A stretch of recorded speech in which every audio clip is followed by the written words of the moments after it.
नमस्कार। India debate में आप सबका स्वागत है। मैं हूं आशुतोष पाठक। मंगलवार को बजरंगबली की तरफ से बहुत बड़ा संदेश आ गया। हनुमान जी की तरफ से न्याय की लड़ाई में एक और कदम बढ़ गए आगे। दो बड़ी खबर लाया हूं आपके लिए। पहली खबर तो यह है कि पुलिस वालों ने जो संपर्क साधा कि मेरे पास भी कुछ सबूत हैं और वो मैं शेयर करने वाला हूं और अदालत में संभवतः एफिडेविट उनके तरफ से आ जाए। पूरे महाराष्ट्र में हड़कंप मच गया है। पूरे महाराष्ट्र में इतना बड़ा हड़कंप है कि लोग अब पूछ रहे हैं कि कौन कौन जेल जाएंगे और कब जाएंगे। विस्तार से बताता हूं। और दूसरी सबसे बड़ी खबर है कि जो पीआईएल नवंबर 2023 में मुंबई हाईकोर्ट में पहली बार लगी थी, 15-16 सितंबर 2023 को भारत की राजधानी नई दिल्ली में सुप्रीम कोर्ट से महज 500 मीटर की दूरी पर क्यूबाइब ने supreme court high court litigant association के साथ मिलकर के इस देश में पहली बार जनता की अदालत सिटीजन कोर्ट ऑफ इंडिया लगा दिया। आज तक इतिहास में इस तरह की कोई घटना कम से कम मीडिया में या मीडिया जगत में इस तरह की कोई घटना हुई नहीं थी। जो क्यूबाइब नेटवर्क ने supreme court high court litigant association और अपने वकील साथियों के साथ मिलकर के, आदरणीय नीलेश ओझा जी का भरपूर सहयोग था, उनके साथ मिलकर के सिटीजन कोर्ट ऑफ इंडिया का आयोजन किया 15-16 सितंबर 2023 को। और नवंबर में हम लोगों ने जो सिटीजन कोर्ट ने जो फैसला दिया, उस फैसले के बाद जो कॉन्स्टिट्यूशनल कोर्ट है भारत का, उस कॉन्स्टिट्यूशनल कोर्ट का भी रुख किया और फिर पहुंच गए मुंबई हाई कोर्ट। नवंबर में पीआईएल फाइल हुआ और नवंबर से लेकर के कल तक आप कल्पना कीजिए, नवंबर 2023 से लेकर के 23 फरवरी 2026 तक पीआईएल को टाला जाता रहा सुनवाई पर लेने के लिए। और हम लोगों ने इसके मामले में बहुत गंभीर और जिम्मेदारी पूर्ण आरोप लगाए थे। उस वक्त के मुख्य न्यायाधीश, महाराष्ट्र हाईकोर्ट के, मुंबई हाईकोर्ट के मुख्य न्यायाधीश देवेंद्र उपाध्याय जी के ऊपर, कि उन्होंने जानबूझकर, जब तक वो मुंबई हाईकोर्ट के चीफ जस्टिस रहे तब तक उनके रहते हुए ये पीआईएल सुनवाई के लिए मुंबई हाईकोर्ट में नहीं आई। कोई तारीख नहीं मिली, नहीं मिली मित्रों, नहीं मिली। फरवरी 2025 में, एक साल के बाद, फरवरी 2025 में, मेरे ख्याल से 7 फरवरी 2025 की बात होगी, जब उनका ट्रांसफर हो गया, लगभग 1.5 साल के बाद जब उनका ट्रांसफर हो गया, आजकल वो दिल्ली हाईकोर्ट के जज हैं और दिल्ली हाईकोर्ट के चीफ जस्टिस होने के अंतराल अंदर उनके कार्यकाल में ही श्रीमान जस्टिस वर्मा के यहां करोड़ों रुपए कैश पकड़ाए। कोई कार्रवाई नहीं, कोई एफआईआर नहीं हुई। सुप्रीम कोर्ट में मामला गया, सुप्रीम कोर्ट ने भी कुछ नहीं किया। ढाक के तीन पात उस वक्त के चीफ जस्टिस संजीव खन्ना जी के कार्यकाल की यह कहानी है। और श्रीमान देवेंद्र उपाध्याय जी दिल्ली हाईकोर्ट के चीफ जस्टिस हैं, उनके कार्यकाल में यह सब हो रहा है, कोई कार्रवाई नहीं। इंपीचमेंट की बाट जो ही जा रही है। इंपीचमेंट कैसे होगा नहीं होगा, अंडर द कारपेट चला गया जस्टिस वर्मा का पूरा मामला। कार्रवाई क्या हुई साहब? ट्रांसफर कर दिया गया। कहां? इलाहाबाद हाईकोर्ट। इलाहाबाद हाईकोर्ट में क्या हुआ? वकीलों ने आंदोलन कर दिया, कहा कि इन्हें ज्वाइन करने नहीं देंगे। कोई बात नहीं है, ज्वाइन नहीं करेंगे लेकिन वहीं पर रहेंगे, पदस्थापित रहेंगे, काम उनको नहीं मिलेगा, उनके कोर्ट में कोई हियरिंग नहीं होगी, उनका कोई बेंच नहीं लगेगा, वो हियरिंग नहीं कर सकते। सवाल है कि चीफ जस्टिस ने यह सब होने दिया। उस वक्त के चीफ जस्टिस संजीव खन्ना जी ने और दिल्ली हाईकोर्ट के चीफ जस्टिस, जिनके मातहत वो थे यहां पे, दिल्ली हाईकोर्ट के वो जज हैं जस्टिस वर्मा, क्या कार्रवाई की देवेंद्र उपाध्याय जी ने? नहीं की। और ये जब तक मुंबई हाईकोर्ट में रहे, दिशा सालियान के पीआईएल को आने नहीं दिया।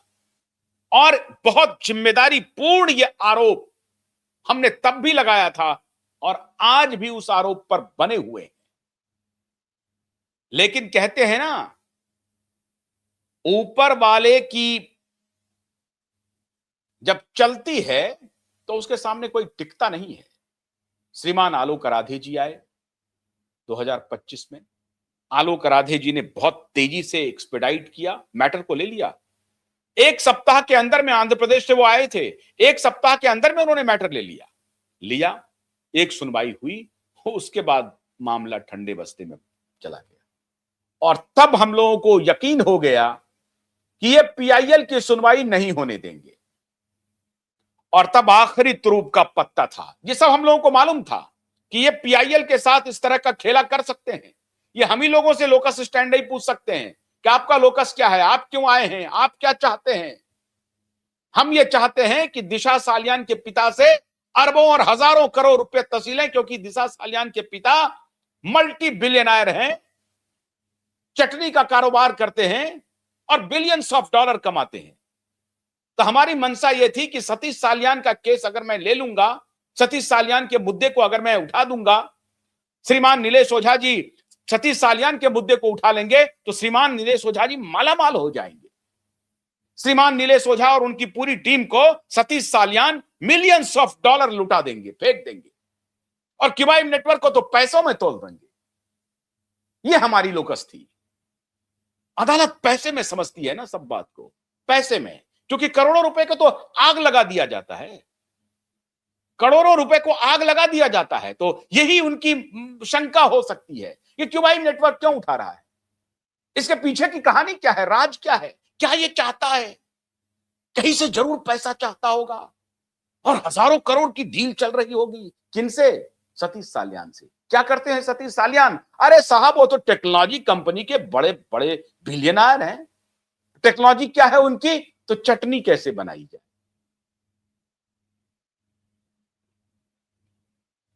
1000-2000 रुपया बिजली का बिल सतीश सालियान नहीं भर पा रहे। दिहाड़ी करते हैं सतीश सालियान, लेकिन इस अदालत को नजर नहीं आती, नहीं नजर आती। ये देवेंद्र उपाध्याय को नजर नहीं आ रहा था, क्योंकि चीफ जस्टिस है देवेंद्र उपाध्याय। आलोक राधे जी को भी नजर नहीं आया। एक हियरिंग हुई, उसके बाद ठंडे बस्ते में चला गया मामला, एलिवेट हो गए, सुप्रीम कोर्ट आ गए आलोक राधे साहब। टकेसर भाजी, टकेसर खाजा इस देश में चल रहा है। कॉमन मैन जिम्मेदार है हर चीज के लिए। जो सवाल पूछे उसमें कोई ढूंढो, उसके पीछे की कहानी ढूंढो, क्या हो सकता है। कुछ ना कुछ तो बात होगी, वरना कोई इस तरह की लड़ाई लड़ता है क्या? नहीं नहीं नहीं नहीं, जरूर ढूंढो इसके पीछे कुछ ना कुछ क्योंकि वो पेच में खेलते हैं दिन रात। अदालतों के पेच में दिन रात झूठ और सच की लड़ाई चलती रहती है। इसीलिए वो हर चीज को झूठ, हर चीज को क्वेश्चन समझते हैं। खैर, इस सब के बाद कुछ हुआ नहीं। 23 फरवरी 2026 भी आ गया और मुंबई हाई कोर्ट ने नवंबर 2023 के पीआईएल को ले लिया सुनवाई के लिए। और सुनवाई शुरू करते ही कह दिया कि इस मामले को बिल्कुल दिशा सालियान के पिता का जो रिट पिटीशन है उनके साथ इंक्लूड कर दिया जाए।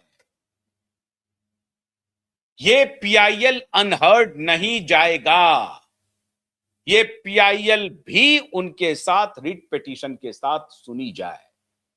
जो यहां मांग हो रही है वही संभवतः रिट पिटीशन में भी फाइल किया गया है। और अब जो पब्लिक इंटरेस्ट लिटिगेशन है उसको अदालत ने कहा कि हां यह स्टैंड करता है और इसे दिशा सालियान के पिता सतीश सालियान ने जो रिट फाइल किया है उसके साथ अटैच कर दिया जाए। इसलिए मैं कहता हूं मित्रों कि देर है अंधेर नहीं है। हर लड़ाई जीतते जा रहे हैं, हर लड़ाई। और इस बीच में क्या हो रहा है कि सतीश सालियान हमें बिलियंस ऑफ डॉलर दे रहे हैं, बिलियंस ऑफ डॉलर। वो डॉलर क्या है जानेंगे आप? जानेंगे आप? उसकी कोई कीमत नहीं है।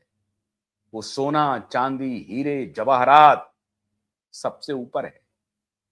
उनकी दुआएं, आप दर्शकों की दुआएं, आप दर्शकों का आर्थिक सहयोग भी, सब कुछ क्यूवाइब नेटवर्क को आगे बढ़ा रहा है। ये उनकी जो बिलियंस ऑफ डॉलर की दुआ है ना, उसके सहारे क्यूवाइब नेटवर्क चल रहा है। अदालत को समझना चाहिए। और इसलिए मैं कह रहा हूं कि कल का जो फैसला आया मुंबई हाई कोर्ट में कि इस रिट पिटीशन को अटैच कर दिया जाए, खलबली मच गई है। मुंबई में खलबली मची हुई है कि ये हो क्या रहा है।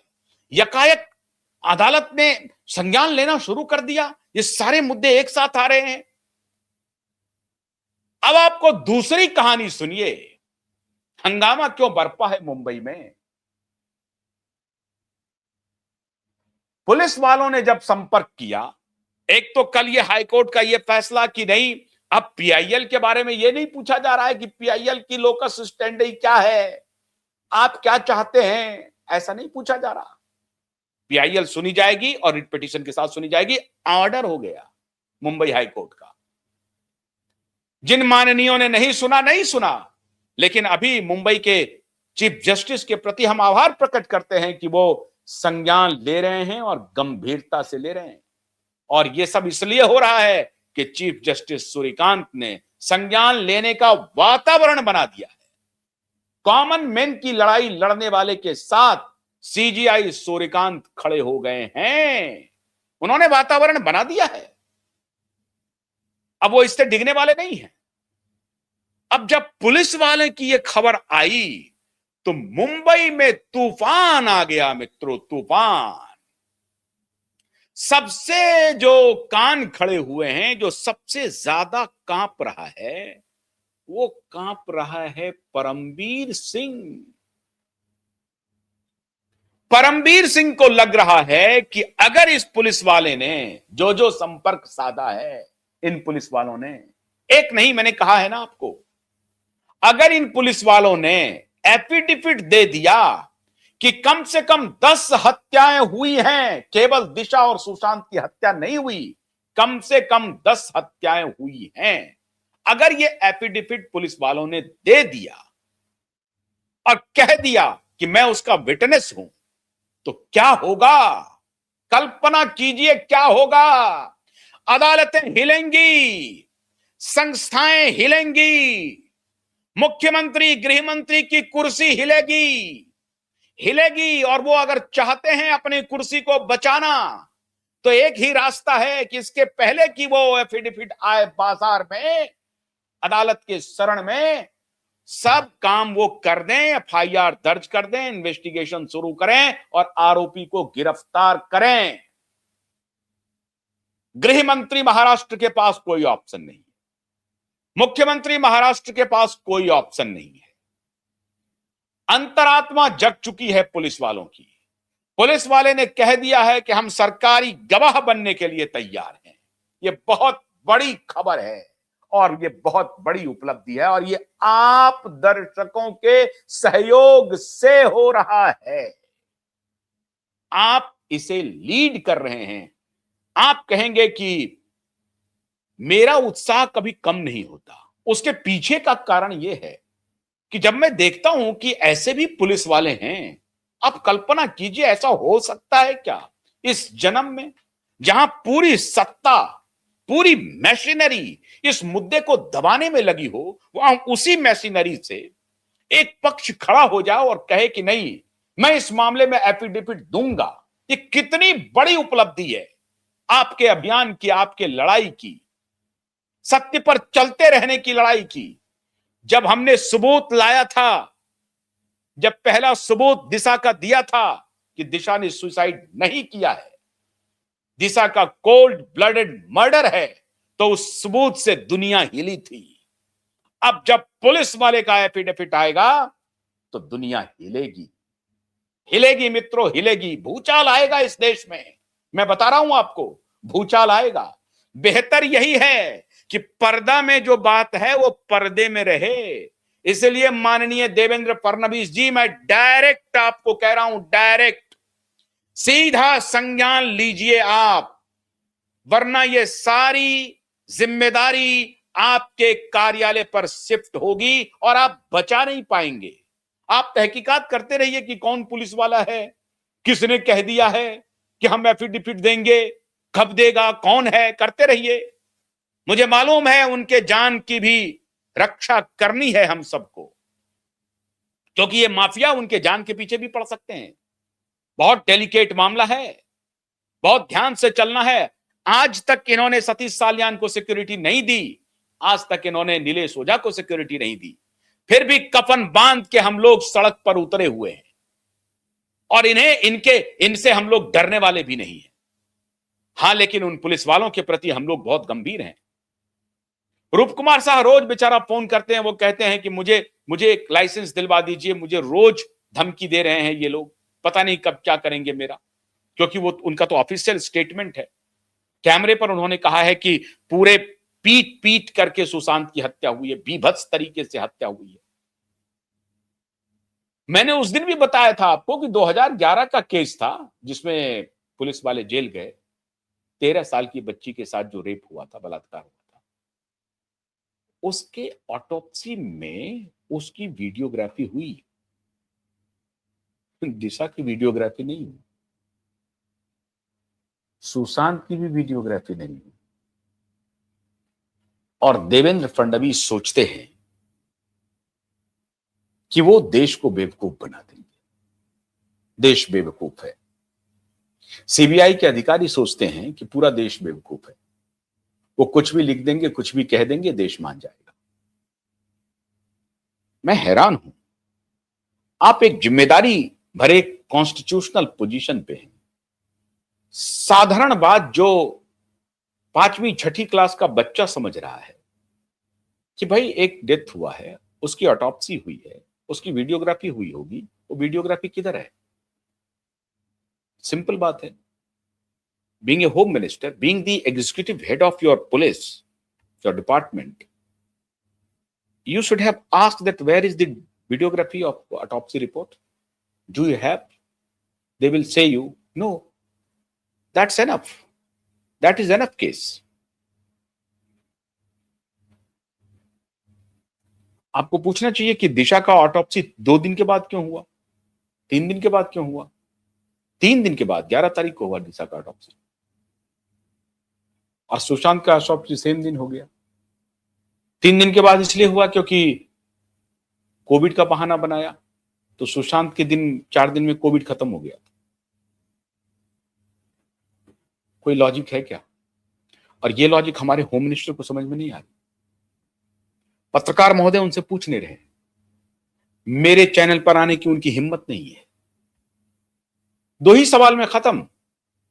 2 ही सवाल में देवेंद्र फडणवीस के सारे लॉजिक क्लोज। जीरो लॉजिक पे आ जाएंगे वो। जीरो आंसर है उनके पास। बता दें कि भाई 2011 में 13 वर्ष की बच्ची का जो ऑटोप्सी आया, जिसके आधार पर पुलिस वाले ने कहा कि इस तरह की बात हुई थी, और उसके बाद इन्वेस्टिगेशन हुआ और उसमें भयंकर सजा मिली, तो उसका वो रिकॉर्डिंग है 11 साल पहले का। तो 11 साल बाद का वीडियो रिकॉर्डिंग क्यों नहीं हुआ भाई? टेक्नोलॉजी खत्म हो गई क्या? वीडियो रिकॉर्डिंग इंस्ट्रूमेंट बंद हो गए क्या? कैमरा वैमरा सब बंद हो गया? कहां गया? तो देवेंद्र फडणवीस जी किसे बेवकूफ बना रहे हैं? किसे उल्लू बना रहे हैं? ये कोर्ट जो कहेगा वो करेंगे। अरे कोर्ट को तो बाद में आएगा। What is your responsibility? Why you are doing politics? Why you are playing with the sentiment of common people? Why? Who will ask you a question? You think there are journalists whom you are obliging. I'm not here to get any kind of obligation from you. But I want to tell you that why you are hiding behind. Who compelled you to hide? क्यों कर रहे हैं? क्यों छिप रहे हैं? आपके पास कोई आर्गुमेंट शेष बचता नहीं है। बोल दीजिए तो भद पिटने से बचाव हो जाएगा, बच जाएंगे आप। अदालत को तो निकलने नहीं देंगे हम, निकलने नहीं देंगे अदालत को। और ये जो नया चलन चल रहा है ना आजकल, ये नया चलन चल रहा है मित्रों। मैं अभिमुक्तेश्वरानंद का विरोध करता हूं शंकराचार्य के रूप में, लेकिन जिस प्रकार से उनके ऊपर मुकदमा लग रहा है फर्जी तरीके से, मैं इसका प्रतिकार करता हूं। जिस व्यक्ति ने मुकदमा फाइल किया है आशुतोष जी महाराज, वो संगीन आरोपों में 21 आरोप हैं उनके खिलाफ। इस तरह की व्यवस्थाएं चल रही है देश में। हमें उम्मीद है कि ये, हालांकि ये विषयांतर है, लेकिन मैंने आपको एग्जाम्पल दिया। इस तरह का न्यू नॉर्मल चलाया जा रहा है देश में, यह गलत है। इसलिए गलत को गलत कहना, सच को सच कहना, यह हमारी रिस्पॉन्सिबिलिटी है, यह हमारी जिम्मेदारी है। आपको आईना दिखाना। हमारी कोई आपसे जाति दुश्मनी नहीं है। हम आपके खिलाफ कोई अभियान चला रहे हैं? बिल्कुल नहीं। हमारा कोई एजेंडा है? बिल्कुल नहीं। एजेंडाधारी पत्रकारों में मैं शामिल हूं नहीं। जोर से कॉमन मैन के साथ खड़ा हूं, अन्याय के खिलाफ खड़ा हूं, जस्टिस के साथ खड़ा हूं। तो आपको जवाब देना पड़ेगा। पुलिस वाले भी आएंगे, एफिडेविट भी आएगा, काफी सत्य बातें आएंगी। अगर उनको डराया नहीं गया तो वो आएंगे, 100% आएंगे। अब तो पीआईएल भी रिट के साथ अटैच हो गया, तो बचना बहुत मुश्किल है, बहुत मुश्किल है। मित्रों, प्रत्येक दिन एक एक कदम आगे बढ़ते जा रहे हैं। कल सुशांत के बारे में खबर है कि पटना में सुनवाई है। अब देखते हैं कल पटना कोर्ट में जो सीबीआई की अदालत है, उसमें कुछ बात बनती है या नहीं बनती है। बहुत बहुत शुक्रिया। नमस्कार।